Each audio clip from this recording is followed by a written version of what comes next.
నమస్కారం, welcome to I dream. ధర్మ మార్గం విత్ విజిత కార్యక్రమానికి స్వాగతం.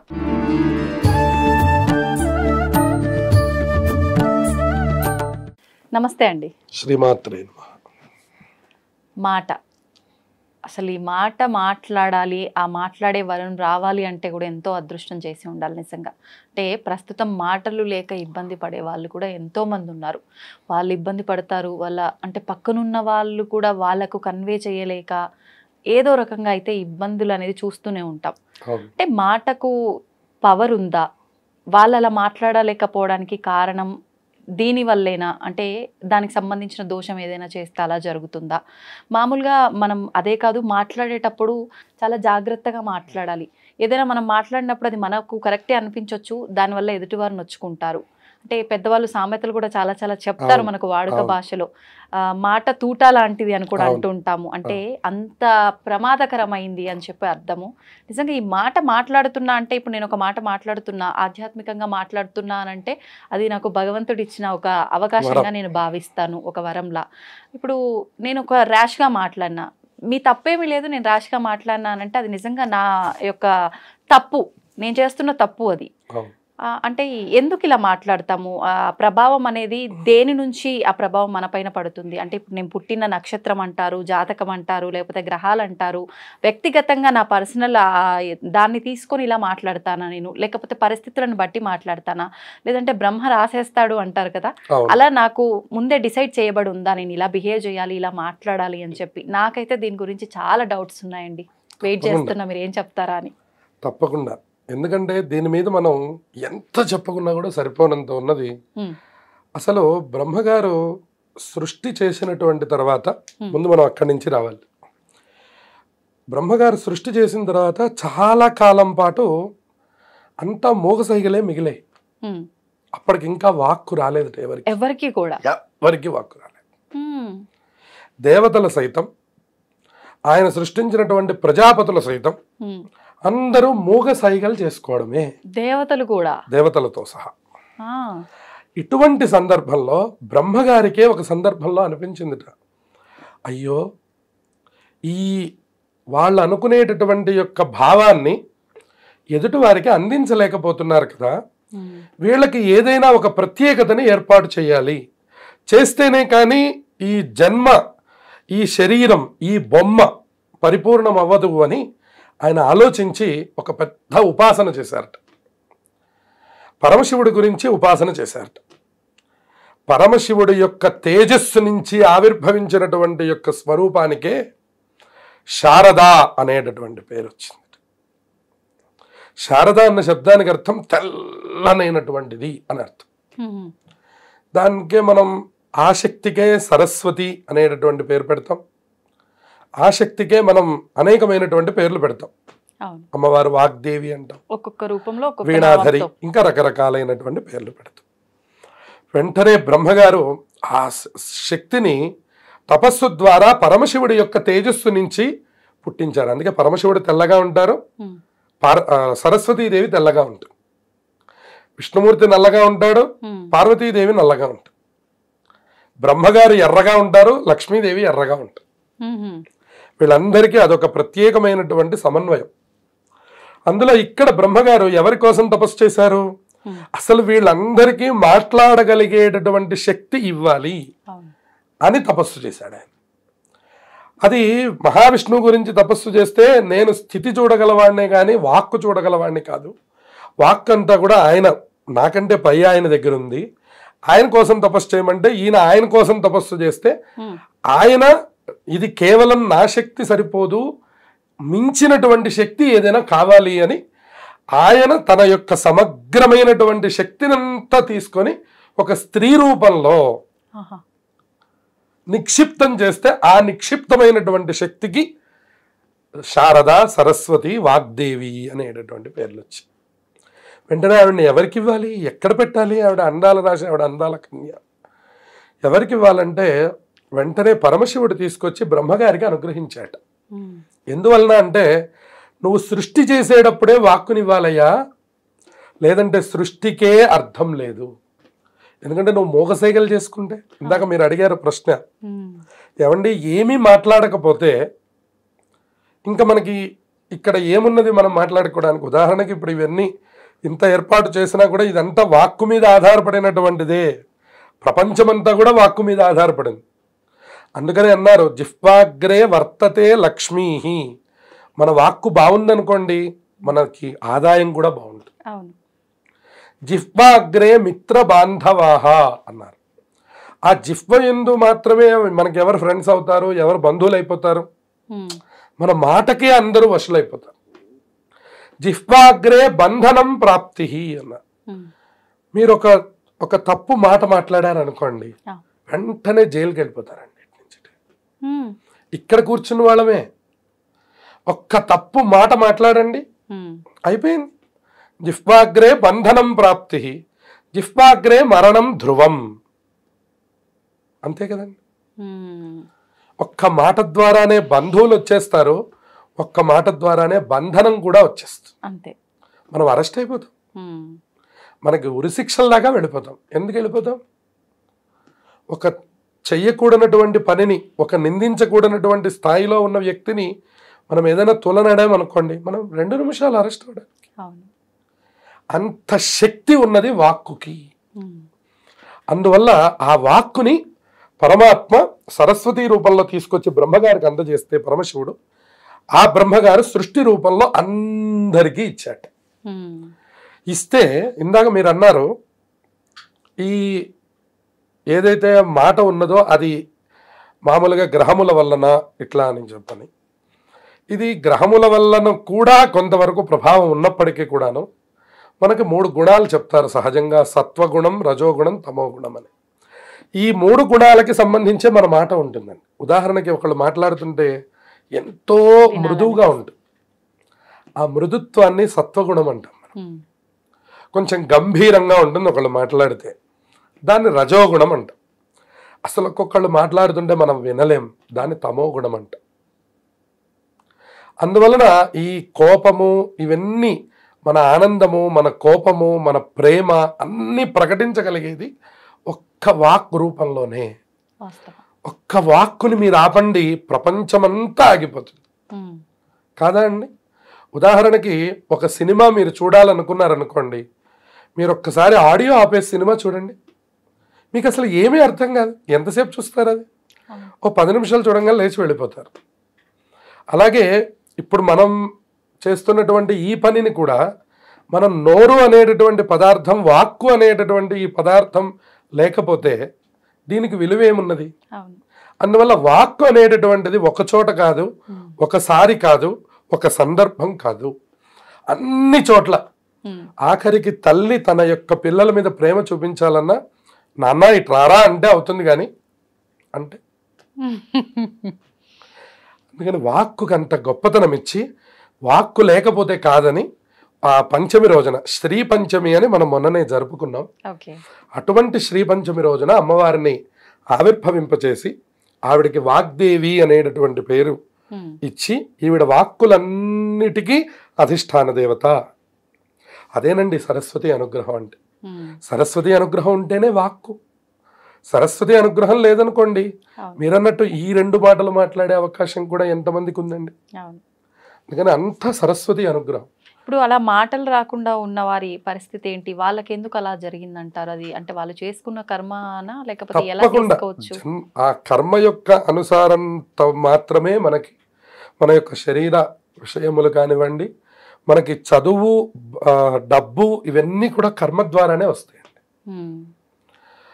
ఒక వాచ్మ్యాన్ ఇంట్లో పుట్టినటువంటి యొక్క కొడుకుని కలెక్టర్ అవ్వడం మనం కొన్ని సందర్భాల్లో మనం చూస్తున్నాం. ఇది ఎలా సాధ్యం అంటారు మీరు? అంటే అసలు మనం ఎక్స్పెక్ట్ కూడా చేయలేము. ఆయన ఆదాయం ఏంటి, పరిస్థితి ఏంటి, చదివించిన చదువు ఏంటి, ఫలితం ఏంటి.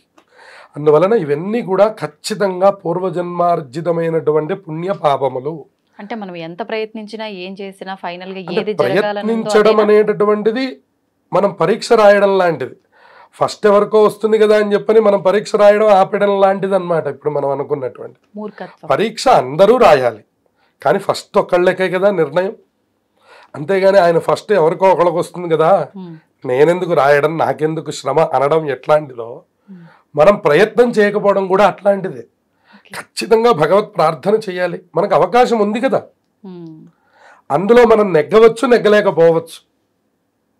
కానీ ఫస్ట్ అనేటటువంటిది ఒకడికే కదా. అవును. 500 మంది విద్యార్థులు ఒక స్కూల్ తాలూకు పరీక్ష రాస్తే ఉమ్, 500లో నుంచి ఒకళ్ళే రావాలి. 499 మంది ఏదో ఒక ర్యాంకులో ఉండిపోతారు అవును. తప్పించి ఒక ఫస్ట్ ర్యాంక్ అనేటటువంటిది ఒక 50 మందికి ఇవ్వరు, 500 మంది ఉన్నారని. ఉమ్, అట్లాగే ఇది కూడా ఉమ్, ప్రయత్నం అనేటటువంటిది అందరము చేయవలసినదే. ఈ పరీక్ష జీవితం అనేటటువంటి పరీక్ష అందరూ రాయవలసినదే. రిజల్ట్ ఒక్కొక్కరికి ఒక్కొక్కలాగా వస్తుంది. అవును. అది మన యొక్క కర్మ విభాగాన్ని బట్టి మనకు వస్తుంది. ఉమ్, ఇది రాదు కదా అని చెప్పని మనం ముందరే ఊహించడం అనేటటువంటిది మనకి తగనటువంటి పని. ఉమ్, అందుకని ఆయన ఏం చెప్పారు గీతలో, కర్మణ్యేవాధికారస్తే మా ఫలేషు కదాచన. మీరు నన్ను ఆశ్రయించండి, ఫలితం నేను ఇవ్వవలసిన వాడిని. ఉమ్, నన్ను నమ్మినటువంటి వాళ్ళకి అహంత్వా సర్వపాపేభ్యో మోక్షయిష్యామి మా శుచః. అది నా బాధ్యత. మీరు మీ బాధ్యత అనుకున్నారనుకోండి, మీరు అనుభవించండి. మీరు భగవంతుడి దగ్గర ముందర పెట్టి ఇది నీ బాధ్యత అన్నారనుకోండి, అప్పుడు మీ మీద భారం తగ్గుతుంది, పరమాత్మకి భారం పెరుగుతుంది. ఆ భారం మోసినవాడు కాబట్టే కదండి గోవర్ధనాన్ని చిటికిన వేలు మీద 7 రోజుల పాటు మోసాడు. 7 పగళ్ళు 7 రాత్రులు. అవును. అందరూ అంటున్నారట, కృష్ణయ్య మేము చచ్చిపోవడానికి సిద్ధంగా ఉన్నామయ్యా, నీ వేలు మీద ఆ భారం మేము భరించలేకపోతున్నామన్నారట.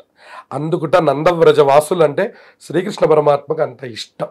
ఉమ్, ఈ ఉద్ధవుడు లాంటి వాళ్ళు అన్నారట, మేము అయ్యేయో శ్రీకృష్ణ పరమాత్మ దగ్గరగా మేము పుట్టలేదే, ఉమ్, నందవ్రజంలో నేను పుట్టలేదే అని బాధపడ్డారట. హా, ఎందుకంటే అలా బాధపడ్డారు అంటే, నందవ్రజంలో వాళ్ళకి పరమాత్మ మీద, పరమాత్మకి నందవ్రజంలో ఉన్న వాళ్ళ మీద ఉన్నటువంటి ప్రేమ అటువంటిది. ఉమ్. ఇప్పుడు మాట అంటే ఇంత గొప్పనైన ఒక వరం. వరం. మరి అలాంటి మాటని అంటే అది భగవంతుడి కోసం చేసిన మౌన వ్రతము అని చెప్పి ఉన్న మన మాటలు వచ్చిన వాళ్ళని కూడా కొన్ని సందర్భాల్లో ఇలా చేస్తూ ఉంటారు. ఏంటి అంటే దానివల్ల ఏదైనా ఫలితం ఉంటుందా, నిజంగా ఎందుకు చెయ్యాలి అసలు? తప్పకుండా ఉంటుంది. ఉమ్, ఉదాహరణకి మీకు ఇక్కడ ఒక సత్యం చెప్పాలి. మనకి కుంభకర్ణుడు అందరికీ తెలుసు కదండి రామాయణంలో. చూడండి, సరస్వతి అనుగ్రహం లేకపోవడం అంటే అనవసరమైనటువంటి చోట వాక్కు రావడం వల్ల ఒక్కొక్కసారి మనం ఎలా ఇబ్బంది పడతాము అనేటటువంటి. ఉమ్, ఆయన తపస్సు చేసి, ఘోరమైనటువంటి తపస్సు చేసి, ఆయన అడుగుదామనుకున్నటువంటిది ఒకటి, ఉమ్, ఆయన అడిగింది ఒకటి. ఆ, ఆయన అనంతమైనటువంటి శక్తులతో నేను యుద్ధం చేయాలి అని అడగాలని ఆయన తపస్సు చేశాడు. ఆ, ఆ తపస్సులో ఉండేటటువంటి యోగ నిద్ర వల్ల నాకు ఆహారము కొంతకాలం, నిద్ర కొంతకాలము అని కోరుకున్నాడు ఆయన. ఇప్పుడు 6 మాసాల పాటు నిద్ర. నిద్ర, 6 మాసాల పాటు భోజనం నువ్వు దివ్యంగా చెయ్యి అని పరమాత్మ అనుగ్రహం చేశాడు. ఉమ్, ఆయన అదే పని చేశాడు. దాన్నే మనం సరస్వతి అనుగ్రహం అంటాం. సరస్వతి అనుగ్రహం అంటే మాట వేరు, సకాలంలో బుద్ధి తోచి మాట్లాడడం వేరు. ఉమ్, అందుకనే రామచంద్రమూర్తి అలా మాట్లాడేవారట. హా, సత్యం బ్రూయాత్ ప్రియం బ్రూయాత్ న బ్రూయాత్ సత్యం అప్రియం సత్యంచ నానృతం బ్రూయాత్ ఏష ధర్మ సనాతన అన్నాడు. నువ్వు సత్యం చెప్పవయ్యా, ఉమ్, సత్యం చెప్తున్నాను కదా అని కఠినంగా చెప్పకు. ప్రియం బ్రూయాత్, అందంగా చెప్పు. నా బ్రూయాత్ సత్యం అప్రియం, నువ్వు ఎప్పుడు కూడా సత్యం చెప్పాలి, ప్రియముగా చెప్పాలి కదా అని చెప్పని అబద్ధం చెప్పకు. ఉమ్, సత్యంచ నానృతం బ్రూయాత్, సత్యం చెప్పే ప్రయత్నంలో నువ్వు ఏదైనా కొత్తమైనటువంటి అబద్ధాలు చెప్తావేమో, ఉమ్, అబద్ధములు చెప్పద్దు. ఏది చెప్పాలో అది మృదువుగా, అందంగా ఎదుటి వాళ్ళకి అందే విధంగా చెప్పు అని విశ్వామిత్రుడు రామచంద్రమూర్తికి నేర్పిస్తాడు ఉమ్, మాట గురించి. అట్లా ఏష ధర్మ సనాతన అన్నాడు. ఇదేనయ్యా సనాతనమైనటువంటి ధర్మం, వేరే ఏమీ లేదు. అందుకనే మనం ఇందాక చెప్పుకున్నాం కదా, ఈ మాట వలనే మనకి ప్రపంచమంతా వశం అవుతుంది. అవును. ఈ మాట వలనే ప్రపంచమంతా మనకి దూరం అవుతుంది. ఉమ్, ఈ మాట వలనే మనకి సింహాసనంలో అభిషేకం జరుగుతుంది. ఉమ్, ఈ మాట వలనే మనకి ఉరికంబం ఎక్కే పరిస్థితి వస్తుంది. అన్ని నిర్ణయములు మన యొక్క నాలిక చివరి భాగంలో ఉండిపోయినాయట. ఉమ్, అందుకని నీ యొక్క జీవితం అంతా ఎక్కడుంది నీ శరీరంలో అంటే నీ యొక్క నాలిక చివరి భాగంలో ఉన్నాయట. అందుకనే ఇక్కడ చమత్కారమైన విషయం చెప్పుకోవాలంటే, ఒకసారి నాలికని పళ్ళన్నీ అడుగుతున్నాయట. పాపం మీరందరూ నాకు బాగా సహకరిస్తున్నారు. ఏ కఠినమైన పదార్థాలు పెట్టినా కూడా ఈ దంతములు బాగా నవిలి నాలుకకి రుచిని అందిస్తూ లోపలికి పంపిస్తూ ఉంటాయి. మీరందరూ నాకు చాలా ఉపకారం చేస్తున్నారు కదా, మీకు కూడా నేను ఏదైనా ఉపకారం చేద్దాం అనుకుంటున్నాను, నేనేం ఉపకారం చేయగలను అని నాలుక దంతములను అడిగింది. అప్పుడు దంతములు అన్నాయట, నువ్వు జాగ్రత్తగా మాట్లాడు చాలు, లేకపోతే పళ్ళు రాలిపోతాయి అంటున్నారు అందరూ. సరిగ్గా మాట్లాడింది నువ్వు, రాలగొడతానంటుంది మమ్మల్ని. అందుకని చెప్పి నువ్వు చాలా జాగ్రత్తగా మాట్లాడితే నువ్వు నాకు చాలా ఉపకారం చేసినట్టు అని మనకి చెప్పినట. ఇదంతా ఒక చమత్కారమైన కథ. కాబట్టి మనకి ఆ వాక్కుకి అంత పెద్ద గొప్పతనం ఉంది. ఆ వాక్కుతోనే మనం అంత గెలవగలం, వాక్కుతోనే అందరినీ తీసుకొచ్చి అక్కడ కూర్చోబెట్టగలం. ఉదాహరణకి పెద్దలు చాగంటి కోటేశ్వరరావు గారు లాంటి వాళ్ళు, ఒక గరికపాటి నరసింహారావు గారు లాంటి వాళ్ళు, వీళ్ళందరూ ఒక ప్రవచనం చెప్తే ఒక 2000 మంది 5000 మంది కూర్చుంటున్నారంటే ఆ శక్తి దేనిది? వాక్కు. ఆ వాక్కు, ఆ అమృతధార అలా రావడం, అది మన చెవులను పడడం, వాటి కోసమని ఇవాళ ఇంతమంది సనాతనంగా వెళుతున్నారు అంటే ఆ మాట గొప్పతనం అంత స్థాయిది అని మనకు అర్థమవుతున్నది. కాబట్టి ఈ సందర్భంలో వాళ్ళని కూడా తలుచుకోవడం, ఎందుకంటే వాళ్ళందరూ వాగ్దేవి వరపుత్రులు వాళ్ళందరూ. కాబట్టి వాళ్ళందరూ ఎట్లా మనకి సరస్వతి రూపాల్లో మనకు కనపడుతున్నారో, మన దగ్గర కూడా మన సరస్వతి మన స్థాయిలో మనకున్నది. ఎలా? ప్రతి వాళ్ళకి భగవంతుడు వాక్కు ఇచ్చాడు కదండి. ఆ వాక్కు లేకపోతే ఎంత కష్టమో మనకే అర్థమవుతుంది. ఉదాహరణకి ఒక రోజు మౌనవ్రతం చేస్తే, ఇందా మీరు అడిగారు, అంటే మాట విలువ తెలియడం కోసం ఆ మౌనవ్రతం చేయడం అనే కాదు, మాటకి నియంత్రణ రావడం కోసం, మాటకి శక్తి రావడం కోసం. ఇది వరకు ఏమీ మాట్లాడేవారు కాదు, అలా మౌనంగా ఉండేవారు. ఆ మౌనం అనే ఉపాసన ద్వారా మన మాటకి ఒక శక్తి వస్తుంది. ఆ శక్తి ద్వారా వాళ్ళు వాళ్ళ యొక్క ప్రయోజనాలను పొందుతారు. పెద్దవాళ్ళు ఇంకొక మాట కూడా చెప్తారు, ఎంత ఎక్కువ మాట్లాడితే అంత తొందరగా ఆయుష్ తగ్గిపోతుంది, క్షీణిస్తుంది అని చెప్పి. ఇది వాస్తవమా? ఖచ్చితమైనటువంటి మాట. దీనికి మనం ఉదాహరణ చెప్పాలంటే, మీకు దక్షిణామూర్తి యొక్క స్వరూపాన్ని మీరు బాగా పరిశీలనం చేయండి. మీరు అందులో ఆయన శ్లోకం కూడా మీరు గమనిస్తే, మౌన వ్యాఖ్య ప్రకటిత పరబ్రహ్మతత్వం యువానం, అది శ్లోకం. దక్షిణామూర్తి అష్టకం మొదలు పెట్టేటప్పుడు శ్లోకం ఏమిటి అంటే, మౌన వ్యాఖ్య ప్రకటిత పరబ్రహ్మతత్వం యువానం వరుశిష్టాంతే వసదృశిగణై ఆవృతం బ్రహ్మనిష్టై ఆచార్యేంద్రం కరకలిత చిన్ముద్రమానందమూర్తిం స్వాత్మారామం ముదితవదనం దక్షిణామూర్తిమీడే అని ఆ స్తోత్రం ప్రారంభం చేస్తారు. అర్థం ఏంటండి? దీని అర్థం ఏమిటి అంటే, మౌన వ్యాఖ్యగా ఉన్నారట దక్షిణామూర్తి. ఆయన ఇలా చేతిని చిన్ముద్ర అంటారు దీన్ని. ఈ చిన్ముద్ర పెట్టి సింహాసనంలో కూర్చొని అలా మౌనంగా ఉన్నారట. గురోస్తు మౌన వ్యాఖ్యానం శిష్యాస్తు చిన్న సంశయా. మీరు అనవసరమైన మాటలు 100 మాట్లాడండి, మీకు ఏ రకమైన సమాధానం దొరకదు. కానీ మీరు మంచి గురువు దగ్గరికి వెళ్ళి కూర్చోండి, ఆయన మీతో మాట్లాడరు, మీరు ఆయనతో మాట్లాడరు, మీ మనస్సులు మాట్లాడుకుంటాయి. మీ సమాధానానికి, మీ ప్రశ్నలన్నిటికీ సమాధానం వాటంతటదే దొరికిపోతుంది. మీ అంతటి మీరే సమాధాన పడిపోతారు. అంతే కదా, నేను ఈ పని చేస్తే సరిపోతుంది కదా, ఆయనే మిమ్మల్ని పిలిచి నువ్వు ఈ పని చేయరా అని చెప్పరు. కానీ గురు సన్నిధి అంటాం మనం. ఆ సన్నిధిలోకి వెళ్ళంగానే మనకి సహజంగానే అలా మన ప్రశ్నలన్నీ మనకి సమాధాన పడిపోయి వారికి నమస్కారం చేసేసి, నేను అంటే ఏ చింతతో నేను వచ్చానో అది నాకు తేలిపోయింది, సో నేను వెళ్ళొస్తాను ఇంకా అని మనం వచ్చేస్తాం. కాసేపు అక్కడికి వెళ్ళి కూర్చుంటే నాకు చాలా ఆనందంగా ఉందంటాం. ఇక్కడ ఆనందం కాదు, మనమేమో చాలా భారంగా ఉందని వెళ్తాం, భారం అంతా తగ్గిపోయింది. దీన్నే మనకి ఋషులందరూ కూడా ఏం చేశారటంటే, 4 శిష్యులు ఉన్నారు ఆయనకి, సనక, సనందన, సనత్ కుమార, సనత్ సుజాత అనే 4. వాళ్ళ 3 బ్రహ్మమానస పుత్రులు. వాళ్ళకి అసలు తత్వం గురించి ఎన్నో ఎన్నో ఎన్నో ప్రశ్నలు ఉన్నాయట. కానీ వాళ్ళ పరమశివుడు దక్షిణామూర్తి రూపంలో పైన కూర్చొని ఉన్నాడు, ఆయన అలా చూస్తూ ఉన్నారట. అసలు వీళ్ళేమి ప్రశ్న అడగట్లేదు, ఆయన ఏమి సమాధానం చెప్పట్లేదు. దాన్నే శంకరాచార్యుల వారి శ్లోకంలో రాశారు, చిత్రం వటతరోర్మూలే. అసలు మొదలు పెట్టడమే చిత్రం అన్నారు. ఇది చాలా చిత్రంగా ఉందయ్యా. ఎందుకని? వటతరోర్మూలే, వటతరం అంటే ఇది మన మర్రి చెట్టు, వటవృక్షం అంటాం. వటతరోర్మూలే వృద్ధా శిష్య, వృద్ధుడైనటువంటి వాళ్ళు శిష్యులుగా ఉన్నారు.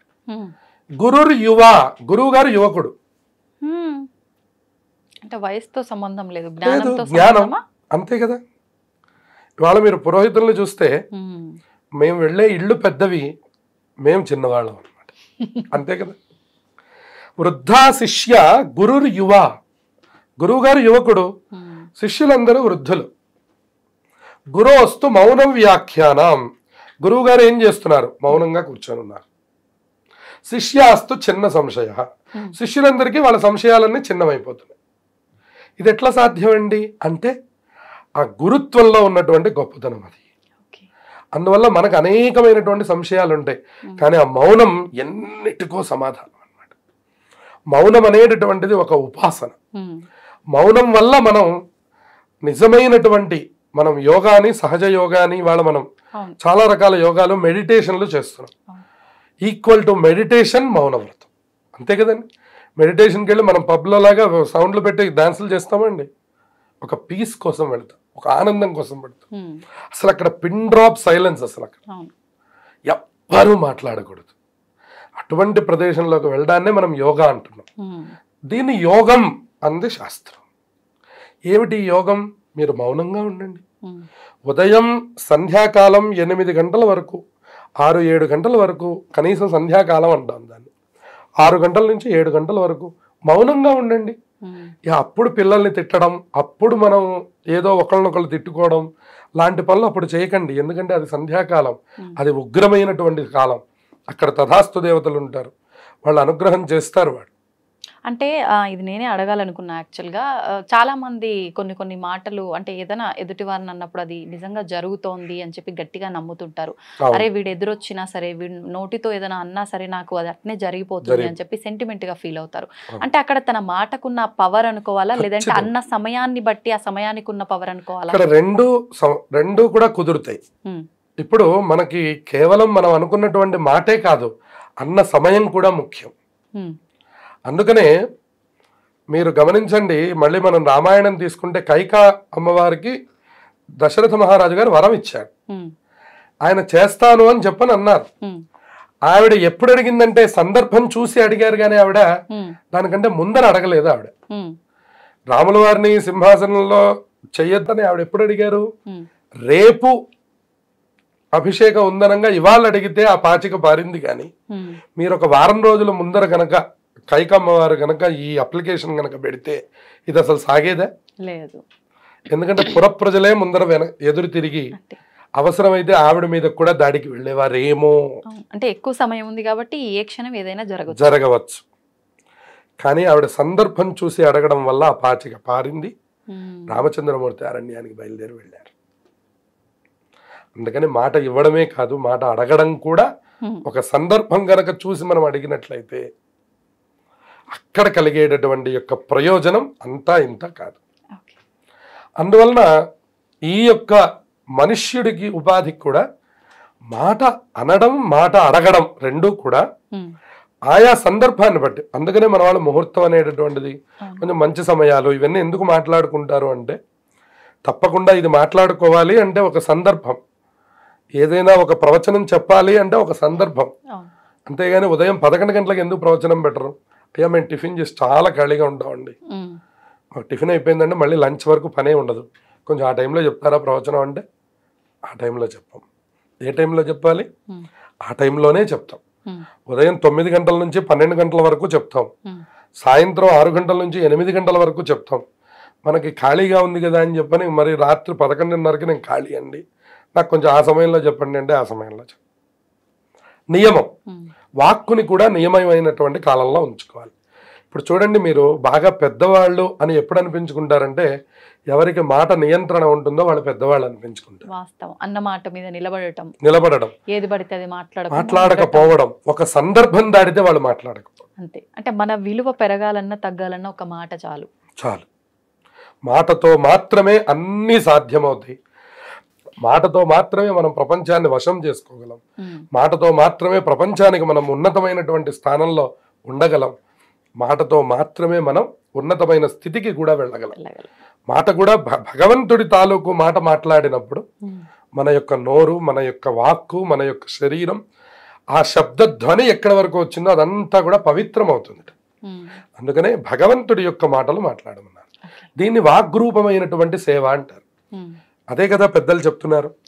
పురాణ ప్రవచనం చెప్పడం, వాక్కుని సమాజం కోసం వాడటము అంటే అది కూడా సమాజానికి అందిస్తున్నటువంటి వాగ్రూపమైనటువంటి సేవ, అంతే కదండి. ఉదాహరణకి ఒక కీర్తన మనం చక్కగా పాడి తిరుమలలో త్యాగరాజ మండపంలో వినిపించారు అనుకోండి, అది భగవంతుడికి చేసినటువంటి గాన సేవ, అంతే కదండి. అంతేగాని అది జనరంజకమైనటువంటిది అనేటటువంటిది ఒక కోణం తప్పించి వీళ్ళు దేనికి పాడుతున్నారు అక్కడ అంటే లోపల ఉన్నటువంటి యొక్క పరమాత్మ యొక్క విని మనల్ని ఆశీర్వచనం చేయాలి. అట్లాగే ఇవాళ మనం ఇక్కడ మాట్లాడుకుంటున్నాము అన్న ప్రజలందరికీ మంచి జరగాలి తో పాటుగా 15 మందిలో ఒక 2 మారి మంచి మార్గంలో నడిచిన ఈ ప్రయత్నానికి మంచి ఫలితం అనేటటువంటిది వస్తుంది.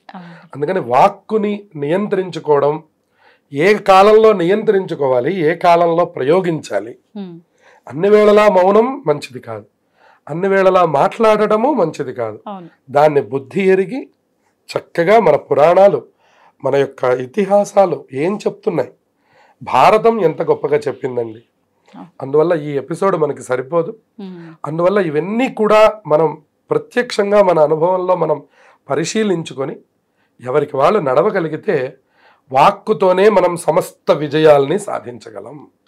ఇది మనకి ఎంతోమంది గతంలో వాళ్ళు కూడా ఆచరించి చూపించారు.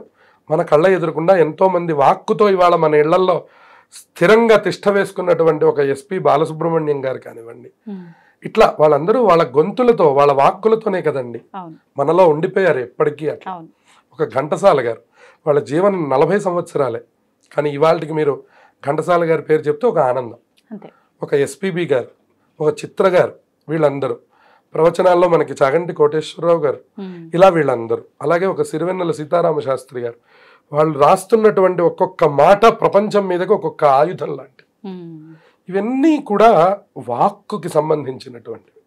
వాళ్ళు కేవలం రాయడమే కాదు, ఆ రాసినటువంటి దాన్ని పాడారు. వాళ్ళు పాడి ఆ మాటల్ని ప్రజల్లోకి పంపించడం వల్ల దాన్ని చూసి ఇదివరకు మారేవారు అనమాట. ఆ లిరిక్స్ మీద అంత గొప్ప దృష్టి పెట్టేవారు. అందుకనే భారతం అందరికీ నోటికి వచ్చేది. శుద్ధ బ్రహ్మ పరాత్పర రామ అని మొదలు పెడితే రామాయణం మొత్తం అందరికీ నోటికొచ్చు. అలా ప్రతి విషయం కూడా వాళ్ళకి బాగా పురాణంలో శ్లోక రూపంలో లోపలికి సారము, తత్వము అర్థం కాకపోయినా అసలంటూ జ్ఞానం అనేటటువంటిది ఉండేది. అంటే ఏం చేయాలి, చేయకూడదు అవగాహన ఉండేది. అదంతా కూడా వాక్కు వల్లనే జరిగింది. ఇదివరకు ఉషశ్రీ గారని వారు రామాయణం చెప్తూ ఉండేవారు. ఆ రామాయణం వింటూ ఉండేవారు. రాత్రి 7 అయిందంటే రేడియో మధ్యలో పెట్టి ఉషశ్రీ గారు రామాయణం వినేవారు, ఉషశ్రీ గారు భారతం వినేవారు. ఇలా మనకి వాక్కు వల్ల ఎంతో మందిని తరింపజేసే అవకాశం కూడా ఉంది. పరమాత్మ ఇవాళ మనకిచ్చాడు. దాని వలన ఆ సేవ నిరంతరంగా కొనసాగాలి అని ఆ వాగ్దేవి అయిన సరస్వతీదేవిని ప్రార్థన చేస్తూ అందరూ నియంత్రణలో ఉండాలి. వాక్ నియంత్రణ వల్ల సమాజాన్ని మరింతగా జయించి మంచి శుభ ఫలితాలు పొందవచ్చు. సంతోషం అండి. మాటకు సంబంధించి మీరు మాట్లాడిన విధానం కానివ్వండి, ఆ వివరించిన విధానం కానివ్వండి, చాలా చక్కగా ఉంది. నాకైతే చాలా అంటే వింటా ఉంటే ఇంకా వినాలనిపిస్తుంది, ఇంకా ఏముంది తెలుసుకోవాల్సింది, ఇంకేం చెప్తారు అని చెప్పి చాలా కొత్తగా అనిపించింది. ధన్యవాదాలండి. శుభమస్తు.